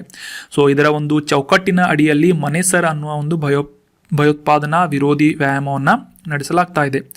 ಮುಖ್ಯವಾಗಿ ಈ SCO RATSನ ಸದಸ್ಯ ರಾಷ್ಟ್ರಗಳು ಇದರಲ್ಲಿ ಭಾಗವಹಿಸ್ತಾ ಇದ್ದು, ಈ ಭದ್ರತಾ ಅಥವಾ ಸೆಕ್ಯುರಿಟಿಗೆ ಸಂಬಂಧಿಸಿದಂತಹ ಬೆದರಿಕೆಗಳನ್ನು ಸಾಮೂಹಿಕವಾಗಿ ಎದುರಿಸುವಲ್ಲಿ ಈ ಒಂದು ಸಾಮರ್ಥ್ಯವನ್ನು ಹೆಚ್ಚಿಸುವುದು ಮತ್ತು ಈ ಶಾಂಘೈ ಕೋಆಪರೇಷನ್ ಆರ್ಗನೈಸೇಷನ್ನ ಸದಸ್ಯ ರಾಷ್ಟ್ರಗಳಲ್ಲಿ ಉತ್ತಮ ಪರಿಣತಿಯನ್ನು ನೀಡುವುದು, ಅಂದರೆ ಮುಖ್ಯವಾಗಿ ಈ ಭಯೋತ್ಪಾದನಾ ನಿಗ್ರಹ ಪಡೆಗಳಿಗೆ ತರಬೇತಿಯನ್ನು ನೀಡುವುದು, ಪರಿಣತಿಯನ್ನು ನೀಡುವುದು ಮತ್ತು ಬೆಸ್ಟ್ ಪ್ರಾಕ್ಟೀಸಸ್ಗಳನ್ನು ಶೇರ್ ಮಾಡಿಕೊಳ್ಳುವುದು, ಅಷ್ಟೇ ಅಲ್ಲದೆ ಸಿನರ್ಜಿಯನ್ನು ಎಸ್ಟಾಬ್ಲಿಷ್ ಮಾಡುವುದು ಈ ಮನೆಸರ್ ಅನ್ನುವ ಭಯೋತ್ಪಾದನಾ ವಿರೋಧಿ ಎಕ್ಸಸೈಸ್ನ ಮುಖ್ಯ ಉದ್ದೇಶ ಆಗಿದೆ. ಸೊ ಈ ಆರ್ಟಿಕಲ್ನಲ್ಲಿ ಡಿಸ್ಕಸ್ ಮಾಡಿದಂತಹ ಈ ಶಾಂಘೈ ಕೋಆಪರೇಷನ್ ಅಡಿಯಲ್ಲಿ ಬರುವಂತಹ RATS ಬಗ್ಗೆ ತಿಳ್ಕೊಳ್ತಾದ್ರೆ, ಇದರ ಫುಲ್ ಫಾರ್ಮ್ ಆಲ್ರೆಡಿ ಡಿಸ್ಕಸ್ ಮಾಡಿದ ಹಾಗೆ ರೀಜನಲ್ ಆ್ಯಂಟಿ ಟೆರರಿಸ್ಟ್ ಸ್ಟ್ರಕ್ಚರ್ ಅಂತ ಇದರ ಫುಲ್ ಫಾರ್ಮ್ ಆಗಿದೆ. ಕನ್ನಡದಲ್ಲಿ ಪ್ರಾದೇಶಿಕವಾದಂತಹ ಭಯೋತ್ಪಾದನಾ ವಿರೋಧಿ ರಚನೆ ಅಂತ ಇದನ್ನ ಕರೆಯಲಾಗುತ್ತೆ. ಸೊ ಇದು ಶಾಂಘೈ ಸಹಕಾರ ಸಂಘಟನೆ ಇದರ ಶಾಶ್ವತ ಅಂಗಗಳಲ್ಲಿ ಒಂದಾಗಿದೆ. ಇದರ ಪ್ರಧಾನ ಕಚೇರಿಯಲ್ಲಿದೆ ಅಂತಂದರೆ ಉಜ್ಬೇಕಿಸ್ತಾನದ ತಾಷ್ಕೆಂಟ್ನಲ್ಲಿ ಈ ಒಂದು RATSನ ಹೆಡ್ ಕ್ವಾರ್ಟರ್ ಇದೆ. ಸೊ ಇದರ ಉದ್ದೇಶವನ್ನು ತಿಳ್ಕೊಳ್ಳೋದಾದರೆ ಭಯೋತ್ಪಾದನೆ, ಉಗ್ರವಾದ ಮತ್ತು ಪ್ರತ್ಯೇಕತಾವಾದದ ವಿರುದ್ಧ ಈ ಶಾಂಘೈ ಕೋಆಪರೇಷನ್ ಆರ್ಗನೈಸೇಷನ್ನ ದೇಶಗಳಲ್ಲಿ, ಸದಸ್ಯ ರಾಷ್ಟ್ರಗಳಲ್ಲಿ ಸಹಕಾರ ಮತ್ತು ಸಮನ್ವಯತೆಯನ್ನು ಸುಲಭಗೊಳಿಸುವುದು ಈ RATSನ ಮುಖ್ಯ ಉದ್ದೇಶ ಆಗಿದೆ. ಈ SCO RATSನ ಕೌನ್ಸಿಲ್ನ ಅಧ್ಯಕ್ಷತೆಯನ್ನು 2021ರಲ್ಲಿ ಭಾರತ ವಹಿಸಿಕೊಂಡಿದ್ದು, ಸದ್ಯಕ್ಕೆ 2022ರಲ್ಲಿ ಈ ಒಂದು ಭಯೋತ್ಪಾದನಾ ವಿರೋಧಿ ಎಕ್ಸಸೈಸನ್ನು ಮನೆಸರ್ ಅನ್ನುವ ಎಕ್ಸಸೈಸನ್ನು ಆಯೋಜನೆ ಮಾಡ್ತಾ ಇದೆ. ಅದೇ ರೀತಿಯಾಗಿ ಈ ಜಂಟಿ ಭಯೋತ್ಪಾದನಾ ವಿರೋಧಿ ವ್ಯಾಯಾಮ ಅಥವಾ JATE ಅಥವಾ ಜಾಯಿಂಟ್ ಆ್ಯಂಟಿ ಟೆರರಿಸ್ಟ್ ಎಕ್ಸಸೈಸ್ ಏನಿದೆ, ಇದನ್ನು ಕೂಡ ವಾರ್ಷಿಕವಾಗಿ ಈ ಶಾಂಘೈ ಕೋಆಪರೇಷನ್ ಆರ್ಗನೈಸೇಷನ್ RATSನ ಚೌಕಟ್ಟಿನೊಳಗೆ ವಾರ್ಷಿಕವಾಗಿ ಭಯೋತ್ಪಾದನಾ ನಿಗ್ರಹ ವ್ಯಾಯಾಮವಾಗಿ ಇದನ್ನು ಎಕ್ಸಸೈಸನ್ನು ಕಂಡಕ್ಟ್ ಮಾಡಲಾಗುತ್ತೆ. ಸೊ ಈ ಎರಡು ವ್ಯಾಯಾಮಗಳನ್ನು ನೆನಪಿಟ್ಕೊಳ್ಳಿ, ಒಂದು ಮನೆಸರ್ ಮತ್ತು ಇನ್ನೊಂದು JATE ಆಗಿದೆ, JATE. ಸೊ ಈ JATEನ ವಾರ್ಷಿಕವಾಗಿ ಈ ಭಯೋತ್ಪಾದನಾ ನಿಗ್ರಹ ವ್ಯಾಯಾಮವಾಗಿ ಆಯೋಜನೆ ಮಾಡಲಾಗುತ್ತೆ. ಅದೇ ರೀತಿ ಆರ್ಟಿಕಲ್ನಲ್ಲಿ ಡಿಸ್ಕಸ್ ಮಾಡಿದ ಹಾಗೆ ಶಾಂಘೈ ಕೋಆಪರೇಷನ್ ಆರ್ಗನೈಸೇಷನ್ ಅಥವಾ SCO ಬಗ್ಗೆ ತಿಳ್ಕೊಳ್ತಾದ್ರೆ, ಇದು ಮುಖ್ಯವಾಗಿ 8 ಸದಸ್ಯ ರಾಷ್ಟ್ರಗಳನ್ನು ಹೊಂದಿದಂತಹ ಆರ್ಥಿಕ ಮತ್ತು ಭದ್ರತಾ ಬ್ಲಾಕ್ ಆಗಿದ್ದು, ಈ 8 ಸದಸ್ಯರ ಒಂದು ಹೆಸರುಗಳನ್ನು ನೋಡೋದಾದರೆ China, Russia, Kazakhstan, Kyrgyzstan, Tajikistan ಮತ್ತು ಉಜ್ಬೇಕಿಸ್ತಾನ್, ಈ 6 ದೇಶಗಳು. ಅದರೊಂದಿಗೆ 2017ರಲ್ಲಿ 2 ರಾಷ್ಟ್ರಗಳು ಇದನ್ನು ಜಾಯಿನ್ ಆಗ್ತವೆ, ಭಾರತ ಮತ್ತು ಪಾಕಿಸ್ತಾನ್. ಸೊ ಹೀಗೆ 8 ಸದಸ್ಯರನ್ನು ಆರ್ಥಿಕ ಮತ್ತು ಭದ್ರತಾ ಬ್ಲಾಕ್ ಆಗಿ ಶಂಘಾಯ್ ಸಹಕಾರ ಸಂಸ್ಥೆ ಕ್ಯಾರಿಔಟ್ ಮಾಡ್ತಾ ಇದೆ. ಸೊ ಇದರ ಅಡಿಯಲ್ಲಿ ಈ ಒಂದು ರ್ಯಾಟ್ಸ್ನ ಅಡಿಯಲ್ಲಿ ಮ್ಯಾನಿಸರ್ ಅನ್ನುವ ಭಯೋತ್ಪಾದನಾ ವಿರೋಧಿ ವ್ಯಾಯಾಮವನ್ನು ಭಾರತದಲ್ಲಿ ಆಯೋಜನೆ ಮಾಡಲಾಗ್ತಾ ಇದೆ. ಮುಂದಿನ ಪ್ರಶ್ನೆಯನ್ನು ನೋಡೋಣ. ಯಾವ ದಿನವನ್ನು ವಿಶ್ವ ಅಂಚೆ ದಿನವೆಂದು ಆಚರಿಸಲಾಗುತ್ತದೆ ಅಂತ ಪ್ರಶ್ನೆ ಇದ್ದು, ಆಪ್ಷನ್ಗಳಲ್ಲಿ September 29, option 2 October 9, option 3 October 13 ಅಥವಾ ಆಪ್ಷನ್ 4 ಡಿಸೆಂಬರ್ 8 ಅಂತ ಇದೆ. ನೆನ್ಪಿಟ್ಕೊಳ್ಳಿ, ವಿಶ್ವ ಅಂಚೆ ದಿನವನ್ನು ಪ್ರತಿ ವರ್ಷ ಅಕ್ಟೋಬರ್ 9ರಂದು ಆಚರಿಸಲಾಗುತ್ತದೆ. ಸೊ ಈ ವಿಶ್ವ ಅಂಚೆ ದಿನದ ಬಗ್ಗೆ ಕೆಲವೊಂದಿಷ್ಟು exam point of view important ಇರುವಂತಹ ಟಾಪಿಕ್ಗಳನ್ನು ಅಥವಾ ಇನ್ಫಾರ್ಮೇಷನನ್ನು ಡಿಸ್ಕಸ್ ಮಾಡೋಣ. ಪ್ರತಿ ವರ್ಷ ಅಕ್ಟೋಬರ್ 9ರಂದು ವಿಶ್ವದಾದ್ಯಂತ ವಿಶ್ವ ಅಂಚೆ ದಿನವನ್ನು, ವರ್ಲ್ಡ್ ಪೋಸ್ಟ್ ಡೇ ಅನ್ನು ಆಚರಿಸಲಾಗುತ್ತೆ. ಸೊ ಈ ದಿನವನ್ನು ಮುಖ್ಯವಾಗಿ ಈ ಯೂನಿವರ್ಸಲ್ ಪೋಸ್ಟಲ್ ಯೂನಿಯನ್ UPU ಅನ್ನುವ ಒಂದು ಸಂಸ್ಥೆಯ ಸ್ಥಾಪನೆ ಮಾಡಿದ ದಿನಾಂಕವನ್ನು ನೆನಪಿಟ್ಕೊಳ್ಳುವಂತಹ ಉದ್ದೇಶಕ್ಕಾಗಿ ಅಕ್ಟೋಬರ್ 9ರಂದು ಪ್ರತಿ ವರ್ಷ ಆಚರಿಸಲಾಗುತ್ತೆ. 1874ರಲ್ಲಿ ಸ್ವಿಟ್ಜರ್ಲ್ಯಾಂಡ್ನಲ್ಲಿ ಈ ಯೂನಿವರ್ಸಲ್ ಪೋಸ್ಟಲ್ ಯೂನಿಯನ್ ಪ್ರಾರಂಭ ಮಾಡಲಾಗಿತ್ತು. ಅದಾದ ನಂತರ 1969ರಲ್ಲಿ ಈ UPU ಅನ್ನುವ ಒಂದು ಈ ಸಂಸ್ಥೆಯ ಕಾಂಗ್ರೆಸ್ಸನ್ನು ಜಪಾನಿನ ಟೋಕಿಯೋದಲ್ಲಿ ಆಯೋಜನೆ ಮಾಡಲಾಗಿತ್ತು. ಅದೇ ಒಂದು ಸಂದರ್ಭದಲ್ಲಿ ಅಂದರೆ 1969ರಲ್ಲಿ ವಿಶ್ವ ಅಂಚೆ ದಿನವನ್ನು ಆಚರಿಸಬೇಕು ಅಂತ ನಿರ್ಧಾರ ಮಾಡಲಾಯಿತು. ಸೊ ಅಂದಿನಿಂದ ಅಕ್ಟೋಬರ್ 9ರಂದು ಪ್ರತಿ ವರ್ಷ ಈ ಒಂದು ವಿಶ್ವ ಅಂಚೆ ದಿನವನ್ನು ಆಚರಿಸಲಾಗುತ್ತೆ. ಇನ್ನು 2022ರ ಈ ವಿಶ್ವ ಅಂಚೆ ದಿನದ ಥೀಮನ್ನು ನೋಡೋದಾದರೆ ಪೋಸ್ಟ್ ಫಾರ್ ಪ್ಲಾನೆಟ್ ಅನ್ನುವ ಒಂದು ಥೀಮನ್ನು ಇಟ್ಕೊಂಡು ವಿಶ್ವ ಅಂಚೆ ದಿನವನ್ನು ಆಚರಿಸಲಾಗ್ತಾ ಇದೆ. ಸೊ ಈ ಅಂಚೆ ದಿನಕ್ಕೆ ಮತ್ತು ಈ ಪೋಸ್ಟ್ಗೆ ಸಂಬಂಧಿಸಿದಂತಹ ಭಾರತಕ್ಕೆ ರಿಲೇಟ್ ಆದಂತಹ ಕೆಲವೊಂದಿಷ್ಟು ಮಾಹಿತಿಗಳನ್ನು ಕಲೆಕ್ಟ್ ಮಾಡಿದ್ದೇನೆ. ಸೊ ಅದನ್ನು ಕೂಡ ಶೇರ್ ಮಾಡ್ತೀನಿ. ಸೊ ವಿಶ್ವದ ಮೊದಲ ಅಧಿಕೃತವಾದಂತಹ ಏರ್ ಮೇಲ್ ಅಂತಂದರೆ ಏನು ಅಂತ ತಿಳ್ಕೊಳ್ಳೋದಾದರೆ, ವಿಮಾನಗಳ ಮೂಲಕ ಅಂಚೆಯನ್ನು ಸಾಗಿಸುವಂತಹ ಒಂದು ವ್ಯವಸ್ಥೆಯನ್ನು ಏರ್ ಮೇಲ್ ಅಂತ ಕರೆಯಲಾಗುತ್ತೆ. ಸೊ ಈ ಒಂದು ವ್ಯವಸ್ಥೆಯನ್ನು ಫೆಬ್ರವರಿ 18, 1911ರಂದು ಭಾರತದಲ್ಲಿ ಕೈಗೊಳ್ಳಲಾಯಿತು. ನೆನ್ಪಿಟ್ಕೊಳ್ಳಿ, ಭಾರತದಲ್ಲಿ ಮೊದಲ ಬಾರಿಗೆ ಅಧಿಕೃತವಾದಂಥ ಏರ್ ಮೇಲನ್ನು ಎಸ್ಟಾಬ್ಲಿಷ್ ಮಾಡಿದಂತಹ ದಿನ ಯಾವುದು, ವರ್ಷ ಯಾವುದು ಅಂತಂದರೆ 1911 ಫೆಬ್ರವರಿ 18 ಆಗಿದೆ. ಇದಕ್ಕಿಂತ ಮುಂಚೆ 1898ರಲ್ಲಿ ಮಾರ್ಚ್ 22, 1898ರಲ್ಲಿ ಈ ಭಾರತೀಯ ಅಂಚೆ ಕಚೇರಿ ಕಾಯ್ದೆ ಅಥವಾ ಇಂಡಿಯನ್ ಪೋಸ್ಟಲ್ ಆ್ಯಕ್ಟನ್ನು ಜಾರಿಗೊಳಿಸಲಾಯಿತು. ಅಂಗೀಕರಿಸಿಕೊಂಡು ಜಾರಿಗೊಳಿಸಿದಂತಹ ವರ್ಷ 1998 ಜುಲೈ 1 ಆಗಿದೆ. ಸೊ ಹೀಗಾಗಿ ಅಂದಿನಿಂದ ಭಾರತದಲ್ಲಿ ಈ ಒಂದು ಅಂಚೆಯನ್ನು ಕಂಟಿನ್ಯೂಯಸ್ ಆಗಿ ಯೂಸ್ ಮಾಡಲಾಗ್ತಾ ಇದೆ. ಸ್ವತಂತ್ರ ಭಾರತದಲ್ಲಿ ಮೊದಲ ಬಾರಿಗೆ ಅಧಿಕೃತವಾದಂತಹ ಅಂಚೆ ಚೀಟಿಯನ್ನು ನವೆಂಬರ್ 21, 1947ರಲ್ಲಿ, ಸ್ವತಂತ್ರ ನಂತರ ನವೆಂಬರ್ 21, 1947ರಲ್ಲಿ ಈ ಒಂದು ಸ್ಟ್ಯಾಂಪನ್ನು ರಿಲೀಸ್ ಮಾಡಲಾಯಿತು. ಭಾರತದಲ್ಲಿ ಆಫಿಷಿಯಲ್ ಆಗಿ ಇದನ್ನ ರಿಲೀಸ್ ಮಾಡಲಾಯಿತು. ಸೊ ಈ ಒಂದು ಸ್ಟ್ಯಾಂಪ್ನ ಈ ಇಮೇಜ್ನಲ್ಲೂ ಕೂಡ ನೋಡ್ಬೋದು ನೀವು. ಈ ಅಂಚೆ ಚೀಟಿಯು ಭಾರತೀಯ ಧ್ವಜವನ್ನು ಮತ್ತು ದೇಶಭಕ್ತರು ಕೂಗುವಂತಹ ಘೋಷಣೆಯಾದಂತಹ ಈ ಜೈ ಹಿಂದ್ ಅನ್ನುವ ಒಂದು ಘೋಷಣೆಯನ್ನು ಈ ಸ್ಟ್ಯಾಂಪ್ನಲ್ಲಿ ಅಳವಡಿಸಲಾಗಿತ್ತು. ಭಾರತದಲ್ಲಿ ಮೊದಲ ಬಾರಿಗೆ ಸ್ವತಂತ್ರ ನಂತರ ಬಿಡುಗಡೆಯಾದಂತಹ ಸ್ಟ್ಯಾಂಪ್ ಇದು 21 ನವೆಂಬರ್ 1947ರಲ್ಲಿ ಜಾರಿಗೆ ಬಂದಿತ್ತು. So that was all about today's articles. ಈಗ ಮತ್ತೊಮ್ಮೆ ಇವತ್ತು ಡಿಸ್ಕಸ್ ಮಾಡಿದಂತಹ ಆರ್ಟಿಕಲ್ಗಳನ್ನು ರಿವೈಸ್ ಮಾಡಿಬಿಡೋಣ. ಮೊದಲೇ ಆರ್ಟಿಕಲ್ನಲ್ಲಿ ನಾವು ಕುರ್ಡಿಶ್ ಜನಾಂಗದ ಬಗ್ಗೆ ಡಿಸ್ಕಸ್ ಮಾಡಿದ್ವಿ. ಕುರ್ದಿಗಳು ಅಂತಂದರೆ ಮುಸ್ಲಿಂ ಜನಾಂಗದ ಗುಂಪಿನ ಸದಸ್ಯರು ಅಂತ ಇದೆ. ಸೊ ಇದು ಸದ್ಯಕ್ಕೆ Armenia, Iraq, Iran, Syria, Turkey ಮುಂತಾದ ದೇಶಗಳಲ್ಲಿ ಕುರ್ದಿ ಜನಾಂಗವನ್ನು ನಾವು ಕಾಣಬಹುದಾಗಿದೆ. ಮುಂದಿನ ಆರ್ಟಿಕಲ್ನಲ್ಲಿ ಸ್ವಯಂ ಚಾಲಿತ ಮಾಹಿತಿ ವಿನಿಮಯ ಅಥವಾ ಸ್ವಿಸ್ ಬ್ಯಾಂಕ್ನಿಂದ ಭಾರತ ಸರ್ಕಾರಕ್ಕೆ ಶೇರ್ ಮಾಡಲಾಗುವಂತಹ ಇನ್ಫಾರ್ಮೇಷನನ್ನು AEOI ಮುಖಾಂತರ ಮಾಡಲಾಗುತ್ತೆ. 2018ರಲ್ಲಿ ಇದನ್ನು ಮುಖ್ಯವಾಗಿ ಭಾರತ ಸರ್ಕಾರದಿಂದ ಈ ಸ್ವಿಸ್ ಬ್ಯಾಂಕ್ನಲ್ಲಿ ಅಕೌಂಟನ್ನು ಹೊಂದಿದಂತಹ ವ್ಯಕ್ತಿಗಳ ಅಥವಾ ಭಾರತೀಯ ನಾಗರಿಕರ ಒಂದು ಅಕೌಂಟ್ ಮೇಲೆ ಅಂತಂದರೆ ಅವರ ಒಂದು ಹಣದ ಮೇಲೆ ತೆರಿಗೆಯನ್ನು ವಿಧಿಸುವ ನಿಟ್ಟಿನಲ್ಲಿ ಈ ಒಂದು ಆಟೋಮೆಟಿಕ್ ಎಕ್ಸ್ಚೇಂಜ್ ಆಫ್ ಇನ್ಫಾರ್ಮೇಷನನ್ನು ಅಗ್ರಿಮೆಂಟನ್ನು 2018ರಲ್ಲಿ ಅಗ್ರಿಮೆಂಟನ್ನು ಮಾಡಿಕೊಳ್ಳಲಾಯಿತು. ಅದಾದ ನಂತರ ಇಸ್ಪಾದ ಬಗ್ಗೆ ನಾವು ಡಿಸ್ಕಸ್ ಮಾಡಿದ್ವಿ. ಬಾಹ್ಯಾಕಾಶ ಆರ್ಥಿಕತೆ ಅಂದರೆ ಏನು ಅಂತ ಕೂಡ ಡಿಸ್ಕಸ್ ಮಾಡಿದ್ವಿ. ಮುಂದಿನ ಆರ್ಟಿಕಲ್ನಲ್ಲಿ ಈ ಹೆಲಿ ಇಂಡಿಯಾ ಶೃಂಗಸಭೆ ಶ್ರೀನಗರದಲ್ಲಿ 4ನೇ ಆವೃತ್ತಿಯನ್ನು ಉದ್ಘಾಟನೆ ಮಾಡಲಾಯಿತು ಅಂತ ತಿಳ್ಕೊಂಡ್ವಿ. ಅದೇ ರೀತಿಯಾಗಿ HEMS ಅಥವಾ ಹೆಲಿಕಾಪ್ಟರ್ ಎಮರ್ಜೆನ್ಸಿ ಮೆಡಿಕಲ್ ಸರ್ವಿಸ್ ಬಗ್ಗೆ ಮತ್ತು ಫ್ರ್ಯಾಕ್ಷನಲ್ ಓನರ್ಶಿಪ್ ಮಾಡೆಲ್ ಬಗ್ಗೆ ನಾವು ಡೀಟೇಲ್ ಆಗಿ ಡಿಸ್ಕಸ್ ಮಾಡಿದ್ವಿ. ನಂತರ ಮನೇಸರ್ ಭಯೋತ್ಪಾದನಾ ವಿರೋಧಿ ಅನ್ನುವ ಒಂದು ಎಕ್ಸಸೈಸ್ ಬಗ್ಗೆ ಡಿಸ್ಕಸ್ ಮಾಡಿದ್ವಿ. ಶಾಂಘೈ ಕೋಆಪರೇಷನ್ನ ಈ ರ್ಯಾಟ್ಸ್ ಅನ್ನುವ ಒಂದು ಅಂಗದ ಅಡಿಯಲ್ಲಿ ಈ ಮನೇಸರ್ ಅನ್ನುವ ಆ್ಯಂಟಿ ಟೆರರಿಸ್ಟ್ ಎಕ್ಸಸೈಸನ್ನು ಕಂಡಕ್ಟ್ ಮಾಡಲಾಗುತ್ತೆ ಅಂತ ಅರ್ಥ ಮಾಡ್ಕೊಂಡ್ವಿ. ಮುಂದಿನ ಆರ್ಟಿಕಲ್ನಲ್ಲಿ ಈ ವಿಶ್ವ ಅಂಚೆ ದಿನವನ್ನು ಅಕ್ಟೋಬರ್ 9ರಂದು ಪ್ರತಿ ವರ್ಷ ಆಚರಿಸಲಾಗುತ್ತದೆ ಅಂತ ಮತ್ತು ಅದರ ಹಿನ್ನೆಲೆಯನ್ನು ಮತ್ತು ಭಾರತದ ಒಂದು ಅಂಚೆ ದಿನದ ಮತ್ತು ಈ ಭಾರತೀಯ ಅಂಚೆಯ ಬಗ್ಗೆ ಕೆಲವೊಂದಿಷ್ಟು ಇನ್ಫಾರ್ಮೇಷನ್ಗಳನ್ನು ತಿಳ್ಕೊಂಡ್ವಿ. ಸೊ ಇದಕ್ಕೆ ಸಪ್ಲಿಮೆಂಟ್ರಿ ಆದಂತಹ ಪ್ರಶ್ನೆಯನ್ನು ಕೇಳ್ತೀನಿ, ಕಮೆಂಟ್ ಬಾಕ್ಸ್ನಲ್ಲಿ ಕಮೆಂಟ್ ಮಾಡಿ. ವಿಶ್ವ ಅಂಚೆ ದಿನವನ್ನು ಅಕ್ಟೋಬರ್ 9ರಂದು ಆಚರಿಸಲಾಗುತ್ತೆ ಅಂತ ನಾವು ಡಿಸ್ಕಸ್ ಮಾಡಿದ್ವಿ. ಆದರೆ ಈ ರಾಷ್ಟ್ರೀಯ ಅಂಚೆ ದಿನವನ್ನು ಯಾವ ದಿನದಂದು ಆಚರಿಸಲಾಗುತ್ತೆ ಅಂತ ಕಮೆಂಟ್ ಬಾಕ್ಸ್ನಲ್ಲಿ ಕಮೆಂಟ್ ಮಾಡಿ. ರಾಷ್ಟ್ರೀಯ ಅಂಚೆ ದಿನವನ್ನು ನ್ಯಾಷನಲ್ ಪೋಸ್ಟಲ್ ಡೇ ಅನ್ನು ಎಂದು ಆಚರಿಸಲಾಗುತ್ತೆ ಅಂತ ಕಮೆಂಟ್ ಬಾಕ್ಸ್ನಲ್ಲಿ ಕಮೆಂಟ್ ಮಾಡಿ. ಮುಂದಿನ ಸೆಷನ್ನಲ್ಲಿ ಕರೆಕ್ಟ್ ಆನ್ಸರನ್ನು ತಿಳ್ಕೊಳ್ಳೋಣ. Thank you so much for joining the discussion. ಯಾವುದೇ ಆದರೂ ಸಜೆಷನ್ ಇದ್ದರೆ ಕಮೆಂಟ್ ಬಾಕ್ಸ್ನಲ್ಲಿ ಕಮೆಂಟ್ ಮಾಡಿ. Have a nice day.